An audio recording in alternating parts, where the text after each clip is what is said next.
这样过来呢，就是放在桌子，一个是锯，一个铺啊，一个刨嘛，还有描述，然后麻烦那个一个刀片就做那个。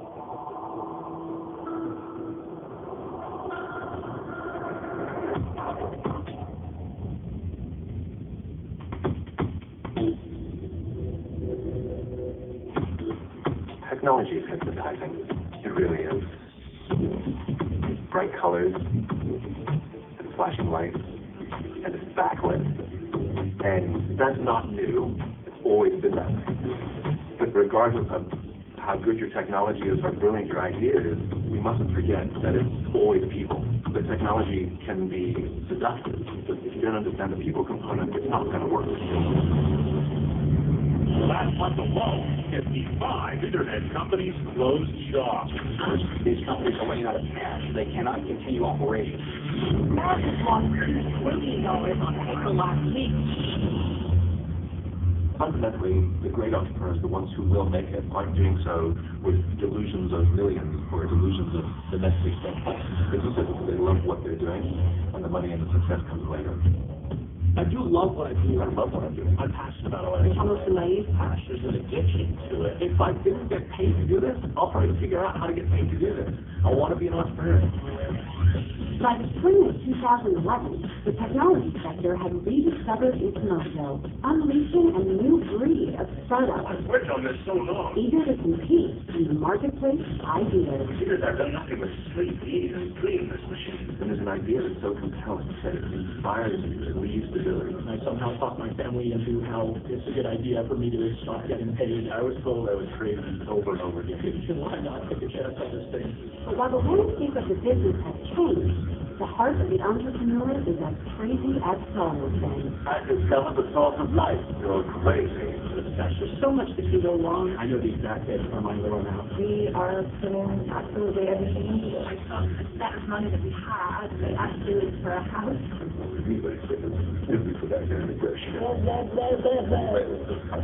This is a snapshot of life on the front lines of innovation. Everything's being hacked in this moment in time. And the shared vision of 5 startups. I like building technology to solve problems. What are you willing to put on the line? Crazy enough to see that an idea can change the world. You just have to will that sucker into existence.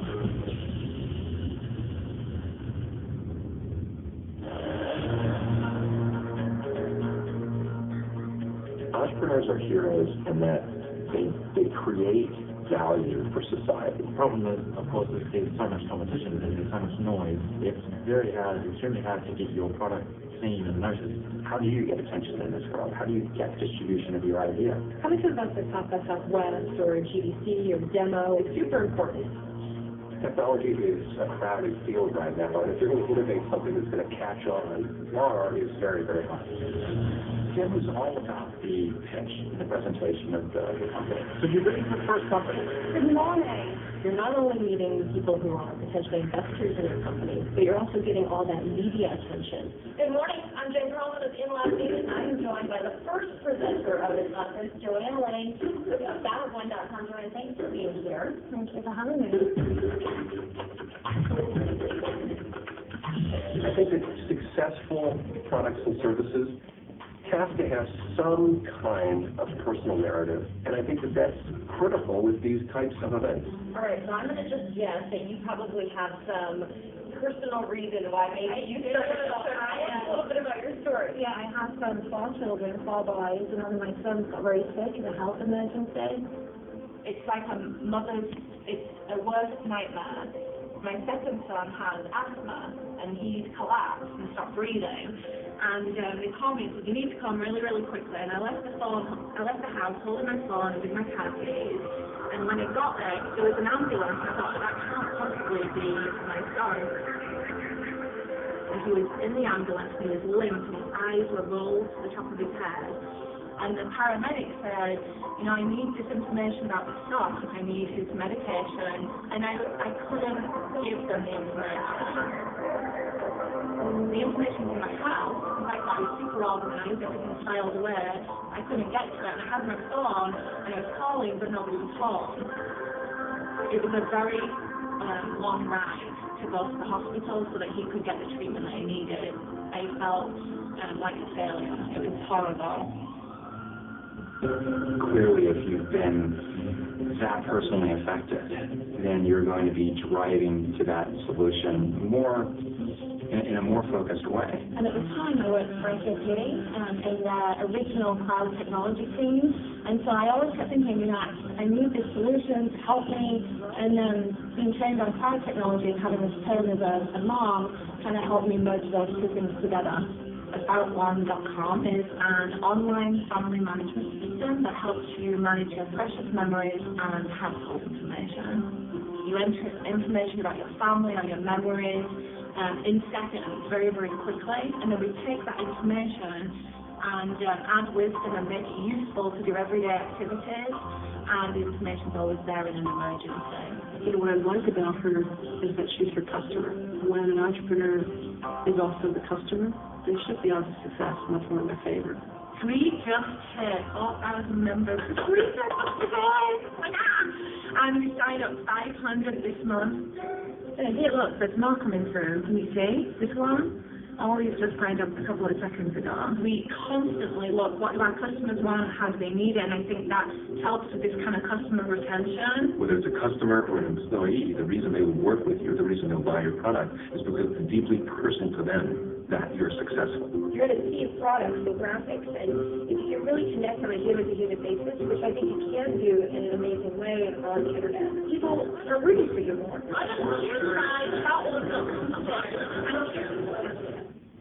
Ladies and gentlemen, please welcome to the stage, Bartley. My name is Josh Lipman, and I'm the CEO of Gardly. Gardly is a communication platform for emergencies that's changing the way that mobile personal safety will be delivered. From Toronto, Ontario, Canada, and they're questionable way. Josh, let me start with you. You're the CEO of the company, so tell me what Gardly is all about. Sure. So Gardly is the first smartphone application that allows you to connect and alert your emergency safety network. So that can be your friends, your family, your neighbors, as well as authorities with just a single tap. Very cool. Tell us how you came up with this concept. Personal safety on the mobile device didn't really exist. Early stages of Gardly was me hacking some code. I wrote a prototype and pieced it together and said, could we do this? It was very much in line with the type of software that I want to build, which is improving people's lives in some way, and Gardly definitely does that. Hi, Josh Lipman. Pleasure to meet you. The demo conference is the first big conference we're attending. I think it's a huge opportunity for us to get in front of some of the top VCs, some of the top reporters, some other big companies that may look to partner with us. We had some cues here. Just a couple, yeah. Oh, we figured we had lights, we had sound, we had video. Yeah, well. Josh is the CEO. The CEO is the leader of the company. The role of the CEO is to give that pitch.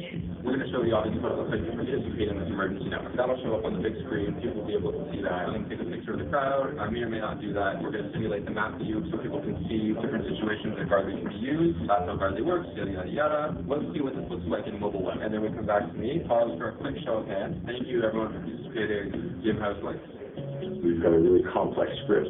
That's just more degrees of error that you can have, and more places where something can go wrong and throw off the pitch. So we actually going to get to take a look at what it looks like. Yeah. In a 6-minute pitch, you don't really have too much time to recover. So, without further ado, let's actually launch a demo here. Let's get this app in front of you. And so I'm going to go ahead and I'm going to launch Gardly in one moment. It felt a little bit awkward and he hadn't really practiced it too much, so there's a lot of apprehension. The camera should now be standing on the audience to see all those people standing up. And then the lights should be killed. Cue audio. Cue audio. Not really understanding the full orchestration of what's going on stage there between all of the moving parts in terms of the lights and the audio and all of those different things. I could see that had a big impact on his self-confidence. Josh has the skills, but he is young. Age does play a factor, and we can see that sometimes. Pretend for us to play with this cut. Maybe I'll start that segment again. Completely cut that out. I think Josh is probably just as passionate about the product. I don't think his passion comes through as evident as it does in other people who present it, which can turn people off. My concern would be that people wonder, well, if this guy isn't passionate and doesn't care about his product, why should I? Yeah, there's stress, but it could be much worse. I can't remember anything in that. I can't remember my lines as they are. I'll be definitely doing my part tomorrow to bump him up behind the stage, to get him over the nervousness, to be able to deliver as he needs to.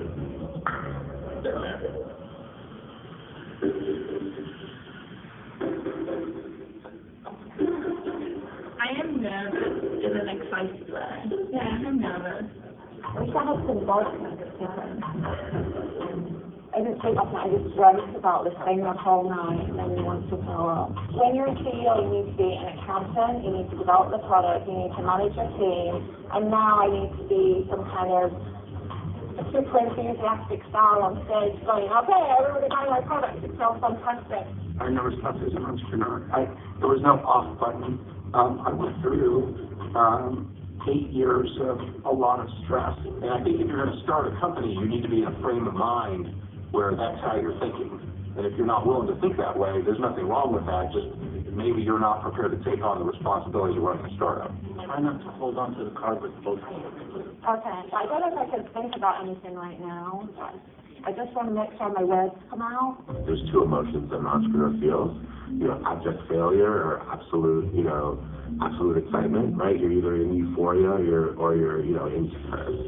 Office value for the moment you are, blah, blah, blah, blah, blah, blah, blah, blah, blah, blah, blah. Speak properly, Joanne. It's almost this period of elation and depression. And I just wonder how they can survive this vicious cycle that they're in.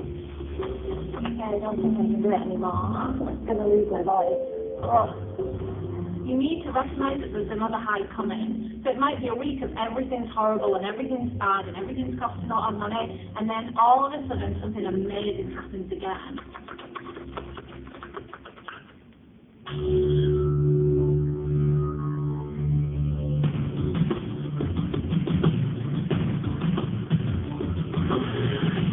Production crew, everybody on the success, please. 5 minutes of fun. 5 minutes, please. Thank you. Building a business, being an entrepreneur is a little bit like standing in line for Space Mountain. I feel like I'm smooth out. It's getting exciting because you're getting closer to the ride. Ladies and gentlemen, please welcome the executive producer, Marshall. Welcome to Denver Spring 2011. And all the warning signs say, don't get on this ride, but you still go because you know it's going to be exciting. Thank you, all of you, for joining us here today. You get on the ride, and it's exciting for a moment, it's terrifying for some. You get off, you throw up, and then you get back on and do it all over again. That's what entrepreneurs do every day. So you're ready for the first company. The first company is making it easier to manage your family life. True entrepreneurs really focus on those moments of insight and breakthrough and excitement, and all the rest is the price they pay to get that really great coffee. Please welcome the first company, AboutOne.com. Good morning. About One is an online family management system. That one place to manage your precious memories and household information. I thought Joanne looked a little nervous at the beginning, and I was a bit worried where this was going to go. I actually love this too because you can send videos, photos, and it takes that very same information and automatically generates a monthly newsletter that you can share with friends and families all through social media. What really started to resonate with the audience when she talked about her family, Let's trace on. and it sort of humanized her progression, her work on this project. So About One's secure service adds value from the moment you open your account and giving you peace of mind that you're prepared for the future. I like entrepreneurs where you look at their business and you say that's the only thing they could ever start. Released in beta just a couple of months ago, I was super excited yesterday morning when we hit over 4,000 members. We love the entrepreneur who has a truly authentic voice for what they're doing because that's what creates the love in them to sort of conquer all the obstacles. So now, your precious memories and household information are available in the cloud, on your back pocket if I have one. So please sign up to aboutone.com today. Thank you.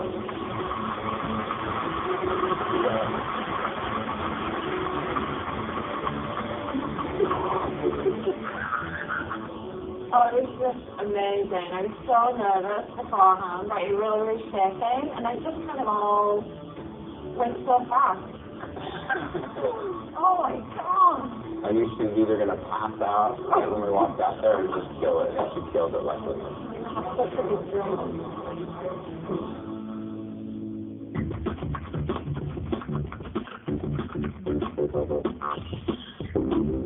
It seems like a lot of these young entrepreneurs are turning into the rock stars of the 21st century. It's kind of true. You've got this band of people trying to make themselves superstars in this online space. Big round of applause to all the companies that we bought this morning. When we see guys like Mark Zuckerberg, there's a movie made about his life. We're going to move on to our mobile category. A lot of these presentations put these guys up on stage. They give them a mic. Next company is the mobile safety service that will connect users with families. There's hundreds of thousands, if not millions of dollars in that room potentially for investment. I mean, how could you not feel like you're a bit of a rock star? Here's Gartner. Thank you, Matt. Gartner is a platform for emergency communication that's changing the way that mobile personal safety will be delivered.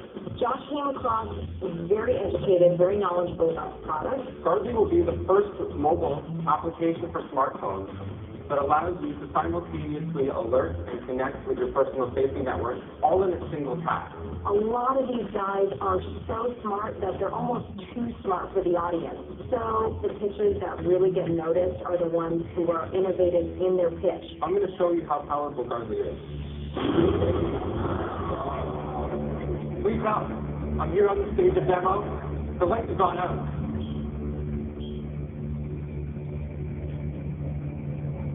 Josh Sutton is having an emergency at 74855 Country Club Drive, Mount Desert, California. 911 has not been called. Please, somebody turn the lights back on in this room. Thank you. As you can see here, a number of folks are standing up. This is my emergency network. They can be in this room, or they could be around the world. It could include 911. It could include campus security. And all of this was invoked with just a single tap. The map will show real-time location updates from the user as well as from other responders, so you can coordinate geographically, figure out who's the closest and who should best respond. Being an entrepreneur is a tough business, probably tougher than being a rock star. And these guys do it very well. Please remember that today, on this stage, you've seen a new service that will allow you to alert, connect, and collaborate with your personal safety network in just a single tap. Thank you very much.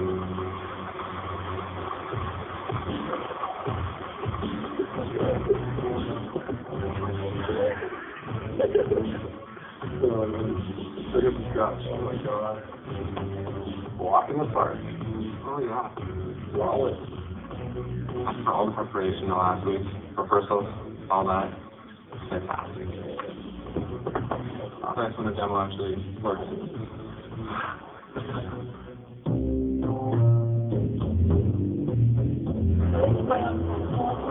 I think it was a great experience. I would absolutely recommend it to everybody. It was an amazing journey. The publicity has been out of this world. My site was going crazy today. I've been in the New York Times, USA Today. I've been into ABC. I was #1 on TechCrunch choices. Like, they picked the top 7 and we were #1. To go and face my fear, to even go and stand on that stage is huge. So for me, that's just a big hurdle I overcame, and I'm really proud of it.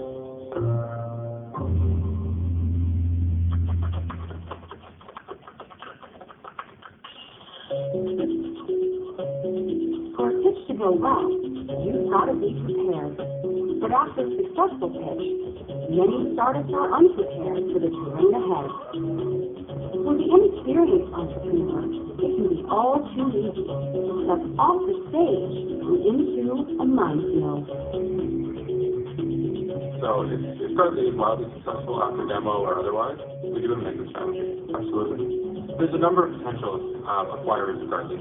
So for large companies, generally it's really one of two possible options. Do we take 2 years to build this, or we buy the Gartner platform, get the existing customers, get the infrastructure, and get the revenue stream right now? They're all thinking about how to sell it.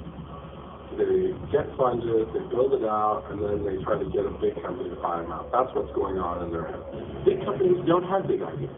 Big companies buy small companies that have big ideas.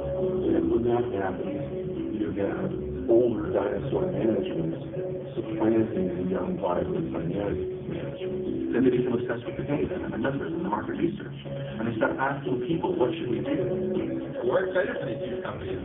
We want them to make these decisions, make them now. Absolutely.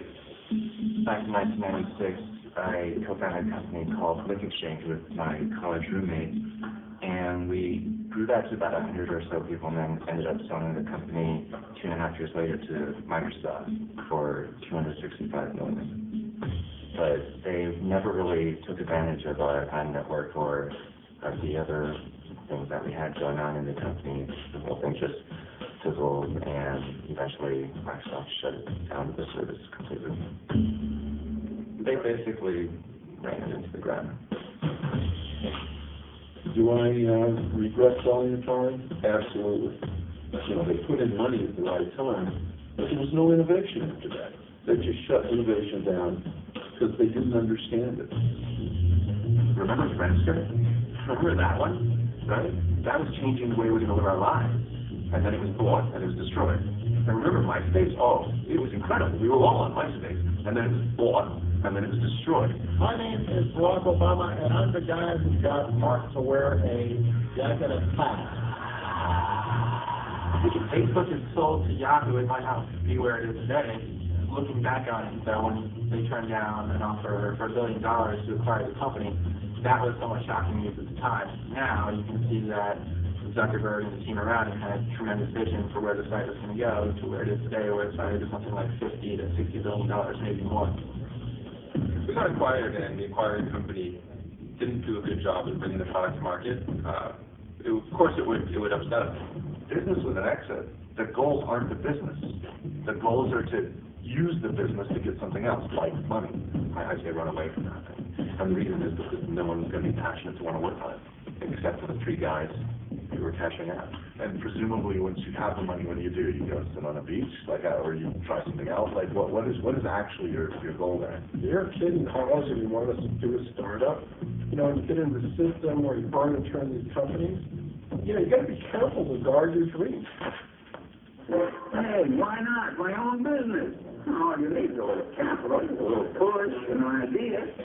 Our business was bootstrapped from the start, and in the early days, we had some help from family. Just get from day one to building our product. We are working on raising our seed round of financing right now.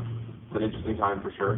We had hoped to raise a $500,000 seed round, and we were right about there. There's a common thread in a lot of companies that grow to be extremely large. A lot of them take capital from somewhere. Only through the dollars of American investors is mass production possible. Venture-backed companies attribute to over 20% of the GDP in the United States. That's a huge number.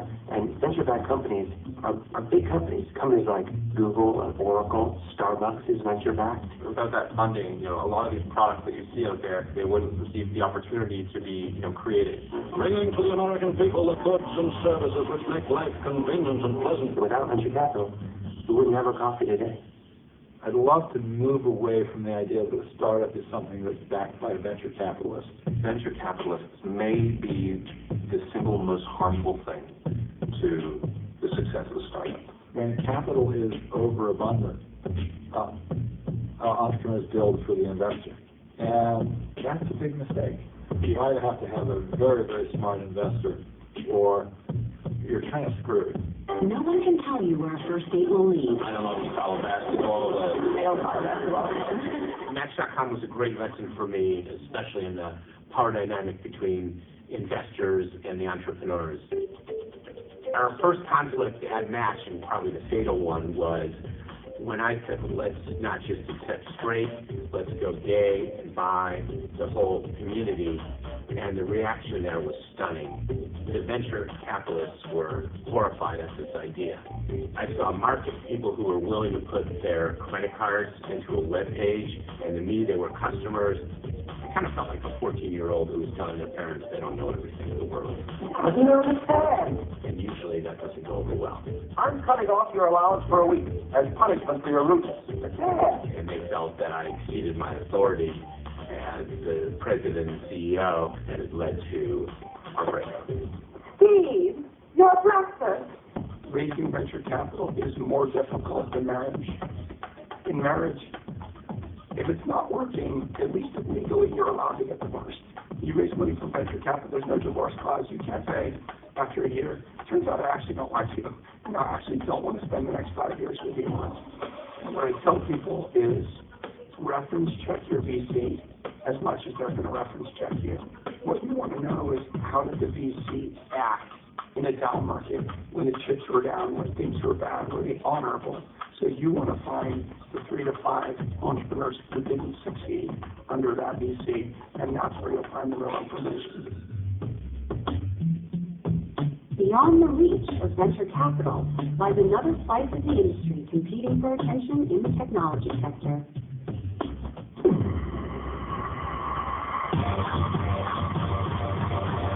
Like the film and music scene of the 1990s, today, fresh new voices are creating an alternative market for independently produced video games that are both innovative and uncompromising. Creativity often happens with a small group of enthusiastic people who have cool ideas, who are willing to take risks that a lot of large studios often aren't willing to take.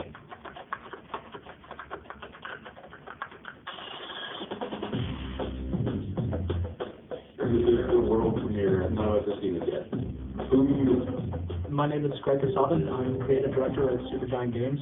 We are a small video game company based in San Jose, California. I met the co-founders of Supergiant Games at Electronic Arts in Los Angeles. I was at Electronic Arts for 3 years. I worked on the real-time strategy game team. It was like a really, really competent team asked frequently by the organization to ship games in a year or 6 months. They hit those dates, they made the company millions and millions of dollars. And basically, about 3 years after starting work at EA, we all left, and this company was formed. In any organization, there's going to be people that have an itch or have a belief that they can do something that couldn't be done within the organization that was in. And sometimes the only way to do that is to branch out on your own. I, after college, went to work for Oracle and was only there for about 5 months or so and decided that that type of corporate environment wasn't really for me. I was asked, what was kind of the worst thing about working here? I'm like, I think all of the problems that I ran into here came back to this being a publicly traded company, and there's no solution to that. I always felt that the two stars that defined was the engineering. You know, the excellence of our creativity. Those are the people that needed to be pampered, not some badass executive. Being companies don't understand people and the importance of people and keeping a team together because they have bigger problems than people. They need to make sure their games ship on or before that date, sell this many copies by this time, or else it's catastrophic. But if you're a video game player, all you care about is this game any good? The dead ain't gotta worry about us. Our world, she's done. But there's a way to put us back together. Our first game is called Bastion. The story of Bastion is that you're this young man who wakes up to discover that the whole world appears to have been split apart in some sort of surreal catastrophe. The world is literally gone to pieces. I think one of the best pieces of advice I got while I was doing this actually came from Greg. I was basically studying about an audience. Like, will this game ever have an audience? And he basically said, you are not making a mainstream game. You do not have to please 2 million people. You remember, books and movies and things that have an impact. You don't just remember, like, the popcorn blockbuster type of thing. You don't go down there. We could have, never left our jobs at EA if there wasn't something for us like Xbox Live Arcade. Some of our favorite games we've played in the last 2 years were on that. Games that were clearly made with love by, small groups of individuals. And had a voice and were awesome. The Bastion's real close now. I would like to continue telling original stories that resonate with players and make them think about things in a way that they didn't think was possible. The way every effort has started, from the construction of the Golden Gate Bridge to the creation of our latest video game, it begins with this is going to be the best damn bridge ever. You have to be instinctual about it, and you have to be passionate about continuing to do it, whether the market develops or not. And so, for me, the way that advice is translated is like, do only the next thing. Like, do the thing in front of you. Because there's a whole world of fear and worry out there ready to swallow you up. And then he falls to his death. Over 90% of all new businesses fail in the first 3 years, right? So the statistical chance that people fail are overwhelmingly high. You get wrong people. You'll have interpersonal conflict. You have wrong ideas. Sign a bad deal. Markets don't materially know. Some sort of lawsuit. Technology doesn't work. You'll run out of money. Using every bit of your cash. I was completely out of money. Hope to God that people would pay you in time for payroll to pay. Almost blind state. You have to figure out what risk you're willing to take. I left a career in telecommunications to pursue something that my friends thought was crazy. What are you willing to put on the line? I was actually homeless the first 3 weeks I was in California. I was living under a pier. That's the biggest characteristic of an entrepreneur, is balls, right? And the ability to get to the check. There's a distinct possibility that this will be the last game I ever work on. It represents 20 months of insane crunch and huge sacrifices made by all the people on the team. This may be my only shot. If this doesn't work, like, we're not doing that again. This is the life of an indie game developer. A lot of times as you go along the path, you know, people will want to, well, you have to make it for this person, you have to make it for that person, you want to, you know, you have to do it this way in order to this and that. And I just, you know, I just did what I felt was right in my heart. Is there one word that encompasses what you need to have? Sure. Fearlessness.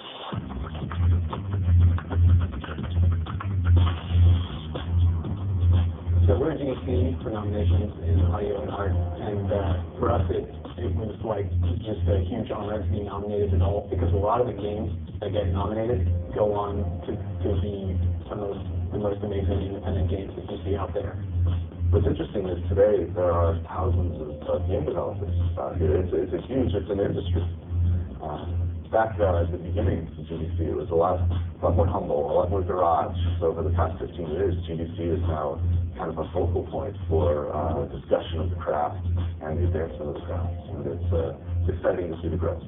People talk about like networking and business stuff, and that's all important. And actually seeing your developer friends that you only get to see 2 or 3 times a year, that feels really good too. But the best part is seeing people play your games. And then coming off the station, kind of like, wow. Seeing that customer reaction from young to old, gamer to non-gamer, it's an incredibly fulfilling moment that never gets old. As a video game creator, when I'm speaking specifically about motive, I've kind of developed these metrics that I'm measuring myself by. And the metrics are, how many people can I reach, and to what extent have I gratified them, have I entertained them? The games are the things that have really stuck with me, and it often feels like they stick with me for reasons that sometimes weren't even intended by the creators. Like, oh man, you have no idea how much this moment like meant to me. I think the reason I made games is that I've just been making games forever. Like I was the dungeon master in my D&D group, and I became completely addicted to like the lighting players. If you can find something like that in your life that you don't even consider work and you do for free anyway, you know you're on the right path. And the winner of the excellent individual art award is Patriot Runner. So we didn't win in our categories in art or audio this year. We were so happy to get nominated, and we were super, super happy to get multiple nominations. And so for us, like, we know we've been able to make this because we've been able to remain independent. The more risk you're willing to take, the more likely you are to have some kind of an innovative thing to happen. Little by little, as some of these smaller, you know, independent games usually do push into newer territory as far as the subject matter and style of presentation, that it can, you know, reach more people slowly but surely. The brass ring is right there, and those who have a little bit of talent, those who are hardworking and a little bit lucky are going to be the ones that will see it. They'll become the next big game developers of tomorrow.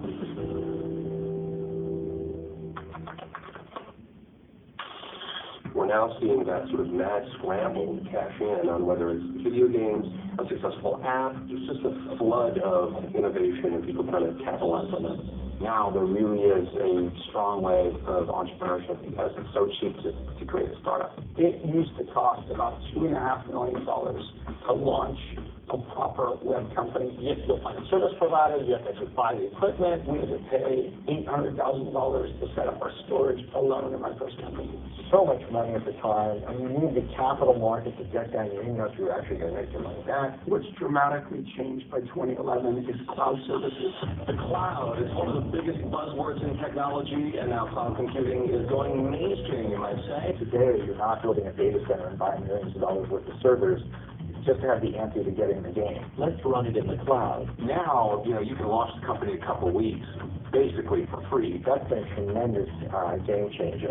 Folks like Microsoft and Amazon and Google had to come in and say, okay, we're going to provide the cloud infrastructure. You plug in and go, and you can do what you need to. And around that have emerged ecosystems with developers, entrepreneurs who can build applications on top of it and build businesses. For software developers, business is growing faster than ever. And if it starts taking off and growing, I can auto-scale my cloud services as it grows. It's opened up the possibility of development to a whole different market, a whole bunch of young folks who think, you know what, I can come up with the next cool app. Nowadays, there seems to be an app for everything. Some kid in their college dorm room comes up with a great idea. You start typing a few letters, and then I predict what you're looking for, and then I just play a video that I think you'll like. And builds it, in his free time with a few beers on his desk, and it becomes a major sensation. Translation, he can write his own ticket. Today, almost any startup can find a way to make it big. But the industry's vision of a successful future must be tempered by the memory of its own reckless past. We're coming to you for one crazy dog punch. Get him to runatech.com. It's like Mardi Gras. I mean, there was so much money coming into the economy back in '99 and 4 stars that it was hard not to take it. You gotta love the Silicon Valley. This guy looked like he's worth $150 million. In 1993, I started Excite, one of the first-gen search engines. A company that helps computer users find what they're looking for on the internet. We were 6 guys with no real track record. Half of us hadn't had real jobs before. We actually wound up going public at a $250, $300 million valuation. A huge fortune thanks to today's public stock offering. The market understood that there was a very powerful emerging media. Our business is to take you guys out. I'm in a race to take CBS out of business. There were wide gaps where money could be made. The market is very smart. It's allocated assets to the most dynamic part of the economy, and that's technology and the internet. That was clearly a bubble. Friday was NASDAQ's biggest point loss ever. Time for investors to bail out of tech funds, look for something else. When you saw the valuations and what people were spending around companies that were generating no revenue. All of that started to catch up with them over the course of the past few weeks, and now they're getting punished. There were a lot of opportunists in the dot-com bubble. This is just legitimized gambling. People who took the sound that the dot-com era was an opportunity to potentially build and flip a company and make a lot of money. There are those who look back now and can learn some lessons from what happened then. Of course, there are kids who are out there developing all sorts of things who weren't really around so much then. And so for them, this is all new. They don't look back at what happened during the tech bust and think this could happen again. A feeling frenzy surrounded the LinkedIn booth on Wall Street. You look at names like Groupon just filed for its much-anticipated IPO. Then how big do you think Foursquare is going to be? I don't know. It's a tricky question. The definition of a bubble is when people are paying too high prices for any product or service relative to the inherent value. And by that definition, we are in a bubble. The question we have, of course, is whether the bubble is doomed to pop or can it keep growing? A lot of these companies that are raising money are raising more money than they should at valuations that are higher than they should. Aren't we too paranoid that we're in a bubble to be in an actual bubble? I think it's too soon to tell. They're being fueled by venture capitalists who maybe feel like I need to get in on this hot thing. There is definitely a euphoria around investing in early stage startups, But there are some companies that are getting funded that I think are getting crazy valuations that haven't proven much yet. And it's just all hype and belief and drama and hoax. And there are the sort of the young guns of the entrepreneurial world who say, you know, we're out here to make money. We've seen investment in all sorts of companies of late that are doing well. Why can't we do it too? Nowhere is the current frenzy of excitement more visible than Austin, Texas. Home to South by Southwest Interactive. South by Southwest is where every single relevant individual in the tech industry, from New York, Seattle, San Francisco, they're all coming in. Here, the cloud-based zeitgeist has shifted into hyperdrive. But is it more about hype than drive? It's nerd spring break. And in many ways, it's not. I mean, it really is just, you know, it is nerd spring break. Nerdtopia. And I wanted to see Nerdtopia for myself. At South by, everyone's crazy busy running around from party to party. Very rare you can have the dude who heads up a major Fortune 500 company's venture arm, you know, texting you and saying, I'm not the boxy keg, you know, kegger.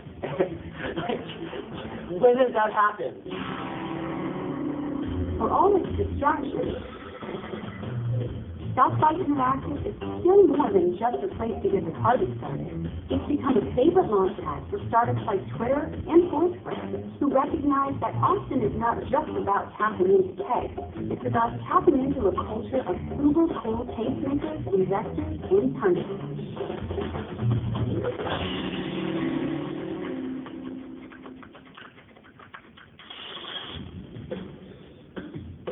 Here at South by Southwest, we got 20,000 people crammed into a convention center, and they're all sitting on the hallways having conversations. They're trying to have professional business experiences, and that's a global phenomenon. If you walk through any airport, you see people huddled around the power strips, you see people crowding around the known Wi-Fi hotspots. Yet we're sitting with real estate all around us that's underutilized. The reality is there are great spaces to actually get work done productively all around. My company's seen this problem, and we can carve out a solution for it. We can fix this problem. Liquid Space is a mobile application that lets you locate and book and check into a great space to work now. What we provide is a solution that lets mobile workers find, you know, meeting space, workspace, office space, wherever they are, whenever they need it. All of the technologies or the companies that have grown to massive size offer something of real value to them. They fill a space. As the real estate sort of debacle was melting down, there was just a vast amount of unutilized or underutilized real estate out there. And even those spaces that are filled with tenants are sitting empty most of the time because the way that we work now is away from that dedicated office or cube. I like to say that I prefer to back second-time entrepreneurs. There's a realism that exists in second-time entrepreneurs. We're probably the antithesis of the teams that are floating around South by having just raised or trying to raise money. All of us are 20-plus years in software technology. I dove in 1999 with my first startup. I became a founder and ultimately the CEO of a venture-backed company in the middle of the storm. We raised $15 million, which is a pretty big round at that time. That validation you get with that check and with who you wrote the check, that's good for your psyche, right? And you need that. But on the flip side, you also are changing the dynamic of your company. You take the money, you got to kiss the ring. Once you take their money, your personal passions have to take a backseat to really maximizing the amount of money that the company can make. Usually they follow the golden rule. He with the gold makes the rules. Usually you don't have the gold. We had a pretty iconic, notorious investor on our board. And there were some storm clouds that were starting to form. This guy was throwing chairs down the hallway and making people cry in board meetings. And to spend 15 minutes in a board meeting getting lectured on how the staples should be put into the board PowerPoint presentation and being questioned on why you did that. That was incredibly draining. Silicon Valley is full of corpses of entrepreneurs and founders that have been thrown out of their companies by investors. I didn't do any interviewing of other businesses that this guy invested in. I didn't do any due diligence on that. I just assumed that, it was my job to make them like us and the business and me. the network of people that are around successful entrepreneurs is critical to their ultimate success. Not only the staff or the employees that you bring in, but your founding partners, your investors. Great investors bring incredible leverage to a company. It's really easy to get excited about them based upon their resume or the name of their company that they're investing from. You really need to understand the person and how they deal with stress. That's what can sink you if you made a bad choice. The number one lesson I learned as an investor was that when you're an investor, you have to be a great buyer. And when you're an entrepreneur, you have to be a great builder. With Mike Maple from Floodgate, we stumbled on an investor that I wish I'd had 10 years ago. The mistake that an investor can make is they could say, well, if I was running that, I could make that work, so therefore it's a good investment. But you have to be willing to say, am I willing to give that guy some money to go make it happen? What Mike told us was, look guys, here's the check, and he handed us $1 million. I assume that you guys are dead until you prove otherwise to me. And that's brilliant. What he's basically saying is, go out there and find your business model. Go test, go fail really fast, fix it, and then go forward. I think it is just my gut. And so as a former entrepreneur, I think maybe I just have a feel for the game of how entrepreneurship works and what types of entrepreneurs convert opportunities and which ones don't.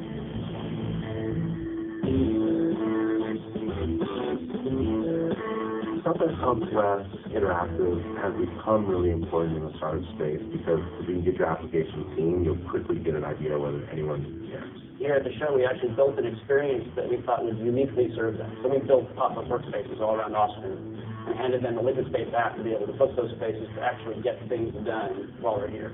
You can learn a lot from the users, especially if you've got a social product where the people they interact with, the people they bring in, can enhance the growth of your product. They love Liquid Space. In 5 years, the world will be Liquid Space. That will be the model. We will have liberated people to be able to work how and where they want to, when they want to. We will have built a lot fewer buildings than we were on the course to go build, and people will be working a lot more productively and healthily, and hopefully the planet will be sitting on better footing because of that. We will be part of that solution.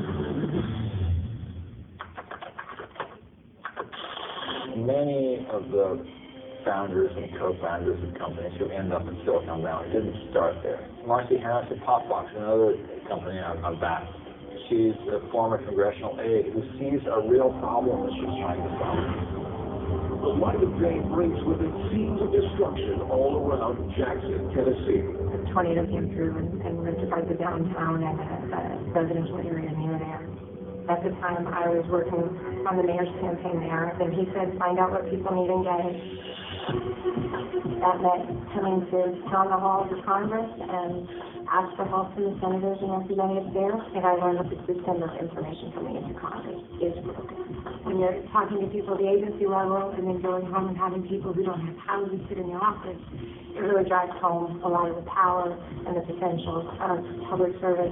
The best entrepreneurial ideas I've seen create the most social good because they were devised by entrepreneurs who wanted to change the world. I want to know they have a vision of the world that doesn't exist, and they are absolutely personally devoted to the building of that world.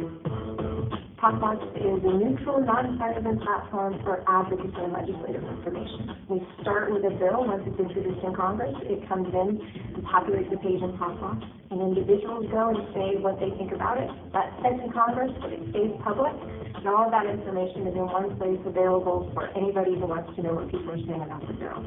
I found a fantastic team in Josh Tauber, a strong advocate for open government and transparency, and Rashna Chowdhury, who was a lobbyist for 12 years. What interested me about Popbox when we first started creating the concept was to address the frustration that I'd experienced every single day. I left working on the Hill as a staffer and went to California to learn the language and culture of startups. Culturally, I feel like Silicon Valley sort of embodies the modern American dream. Like, oh, all my dreams are going to come true. The reality is it's very tough. You are going to hear no so many times and in so many ways that if you back down or change your business model just because of a no, you'll never get started. And now we're, coasting on fumes and digging through. I mean, my brother and I just took a loan on my mom's life insurance policy. Even if you've raised $5 million, you always know there's a finite period of time until you're profitable, that if you don't raise more money or become profitable, you're dead. We as a team and everyone else in our position are intimidated by the funding process. There is a whole lot of expertise that we come in contact with every day, giving completely conflicting advice. I recently had a meeting where a potential investor was telling us that we didn't have very far to go, but we certainly were doomed if we didn't take their money. I know I was getting their best advice, and I know I was getting what they thought was appropriate to tell me, but it just didn't feel right for us. And some part of me thought, oh my gosh, am I the most irresponsible CEO in the world? Am I dooming the company because I'm not taking their money? And, do we just have this big grandiose plan? And who the heck do I think I am that I can solve these big problems? Basically, anyone can have an idea. It's the now famous phrase, if you had invented Facebook, you would have invented Facebook. It's about much more than the idea. It's all execution. We put it off until after South by Southwest, the conversation among the founders of, okay, what do we do at the end of this month or this month or this month? We need to see interest, we need to see traction. We're going to make it happen. The accelerator is a startup competition at South by Southwest, and it gives us the opportunity to tell our story on the same stage as other startups. I started getting nervous, just like any of the other teams that were here, when it came down to crunch time and trying to get the pitch to be perfect and trying to focus on what needed to get done. I think the first guy who presented, I was just blown away. So, yeah, it was a little intimidating. I don't think I had any concept of how we compared just because I was so nervous. My brain couldn't even internalize what was happening. You never know when you're going to get discovered. You never know when you're going to be, on trend or on topic or the toast of the event. Even stepping up on that stage, we have in the back of our minds, can we sell this? Can we make the pitch?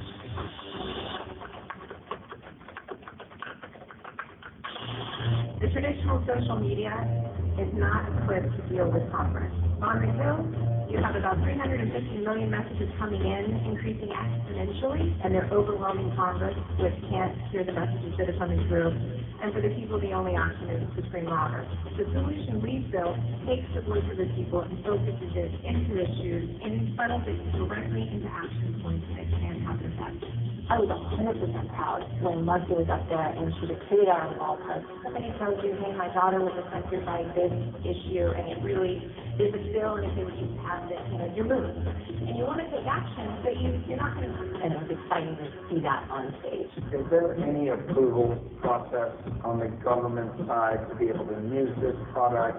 The first thing I would say is many people have tried to build applications for Congress and failed because of the institutional barriers that exist. Part of Popbox is starting with an assumption that Congress wants to hear from people, that congressional staffers want information that's being circulated. To actually be able to see honestly through their bills, here's the pie chart, here's what people are saying, that's a service for Congress. It's really giving them another tool. And with that, we are out of time. Thanks very much. The question that we were asking when we got on that stage, when we came to the competition, was who is interested in a big story, and who can trust our team that doesn't come from a traditional startup background to fulfill this vision. Will anyone even buy that the kind of change we're talking about is possible? Our winner at the 2011 Microsoft Biz-Mark Accelerator is Popbox. We won $4,000, which may not sound like a lot in startup terms, but for this startup, it comes at exactly the right moment, and we need every cent of it. Yeah, we won. We won. The next time someone founded us and says, what? How did you come up with this?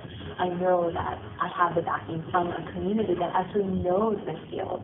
I wake up every day thinking about some place else we need to go, something else we need to do. The whole team does. A really great company only comes when the founders care about what they're trying to accomplish.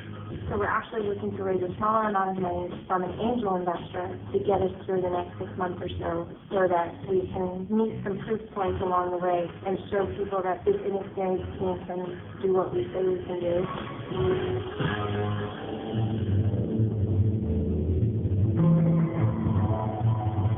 Small companies are beautiful. And the reason small companies are beautiful is because they can't afford to do market research. They can't afford to ask anybody. They only have their vision of the future. That's all they got. right? They got no resources, they got no nothing. They only have their own passion to drive it. We all now can envision ourselves applying technology to big problems. And so I think the next wave is going to be real people with real problems who are not as suited by the technology. We are that team.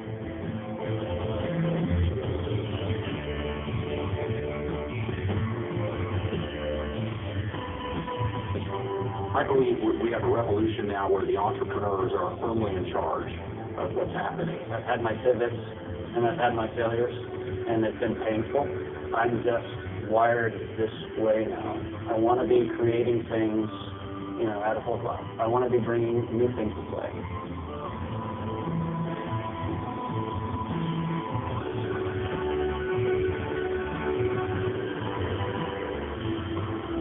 The nice thing someone said about the game is that I can feel that there's a lot of love.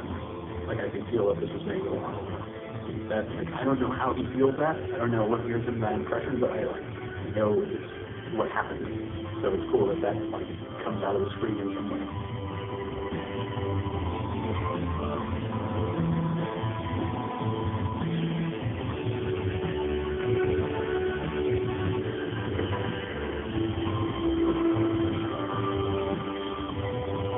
Now is absolutely the time for innovation. So if you have an amazing idea, now's the time to launch it because everyone is looking for the next big thing. At my own core, I still want to work to solve problems.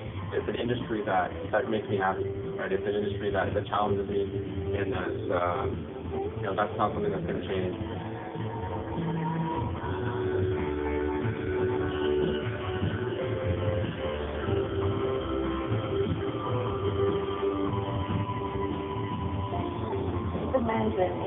Amazing to me that I would have an idea and so many people would sign up and love it. Isn't that just phenomenal? Right? You couldn't have, it's like your wildest dreams coming true.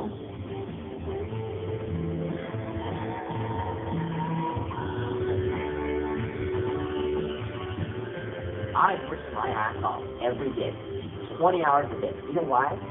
I don't deserve it. I'm not supposed to be here. But I made my way, and I'm not going to take it for granted. Who wouldn't want to live the social network trainer? I mean, you come up with a great idea, and then suddenly you're a billionaire. That's awesome. Yeah, I just think it's time that anybody who goes against the newly forming primacy of the entrepreneur is going to get swept away.